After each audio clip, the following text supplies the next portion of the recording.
തിരുവനന്തപുരം വെഞ്ഞാറമൂട് നിന്ന് കാണാതായ 10ാം ക്ലാസ് വിദ്യാർത്ഥിയുടെ മൃതദേഹം കണ്ടെത്തി. വെഞ്ഞാറമൂട് മുളങ്കുന്നം ലക്ഷം വീട്ടിൽ അനിൽകുമാർ മായ ദമ്പതിമാരുടെ മകൻ അർജുനാണ് മരിച്ചത്. വീടിനടുത്തുള്ള പറമ്പിലെ ഉപയോഗിക്കാത്ത കിണറ്റിൽ നിന്നാണ് മൃതദേഹം കണ്ടെത്തിയത്. അഭിലാഷ് ഉണ്ട്. അഭിലാഷ്, സ്വാഭാവികമായും ദുരൂഹത സംശയിക്കണം. എന്താണ് വിവരങ്ങൾ? രഞ്ജിത്ത്, കഴിഞ്ഞ ശനിയാഴ്ച മുതലാണ് ഈ കുട്ടിയെ വീട്ടിൽ നിന്നും കാണാതായത്. അന്നു മുതൽ തന്നെ പോലീസും നാട്ടുകാരും ബന്ധുക്കളും ചേർന്ന് പ്രദേശം ആകെ അന്വേഷിച്ചു വരികയായിരുന്നു. കുട്ടി പോകാൻ സാധ്യതയുള്ള സ്ഥലങ്ങളിലെല്ലാം കഴിഞ്ഞ ദിവസങ്ങളിലെല്ലാം വ്യാപകമായി പരിശോധന നടത്തി വരികയായിരുന്നു. അതിനിടയിലാണ് ഇന്ന് രാവിലെ 11 മണിയോടുകൂടി ഈ മൃതദേഹം കിണറ്റിൽ കണ്ടെത്തിയത്. വീട്ടിൽ നിന്നും കളിക്കാനെന്ന് പറഞ്ഞാണ് കുട്ടി പോയിരുന്നത്. അതിനുശേഷമാണ് ഈ കുട്ടിയെ കാണാതായത്. വീട്ടിൽ നിന്നും പോകുന്ന സമയം കുട്ടിയെ എന്തോ കാര്യത്തിന് ചെറിയ രീതിയിൽ വഴക്ക് പറഞ്ഞിരുന്നതായി അന്ന് കുട്ടിയുടെ ബന്ധുക്കൾ പോലീസിന് മൊഴി നൽകിയിരുന്നു.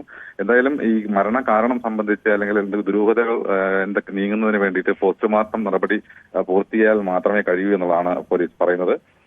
ഈ കുട്ടിയെ കാണാതെ അന്നു മുതൽ തന്നെ ഈ പ്രദേശത്തുള്ള CCTV ദൃശ്യങ്ങൾ ഉൾപ്പെടെ ശേഖരിച്ച് പോലീസ് അന്വേഷണം നടത്തുകയായിരുന്നു. എന്നാൽ അതിൽ നിന്നും ഒന്നും തന്നെ യാതൊരു തെളിവും പോലീസിന് ലഭിച്ചിട്ടില്ല. എന്തായാലും ഇനി പോസ്റ്റ്മോർട്ടത്തിന് ശേഷം മാത്രമേ ഇക്കാര്യത്തിലുള്ള ദുരൂഹതകൾ ഉണ്ടോ അല്ലെങ്കിൽ ഇത്തരത്തിൽ സംഭവിച്ചതായിരിക്കാം എന്നുള്ള കാര്യത്തെക്കുറിച്ച് വ്യക്തമാവുകയുള്ളൂ. രഞ്ജിത്ത്, അഭിലാഷാണ് വിവരങ്ങൾ പങ്കുവച്ചത്.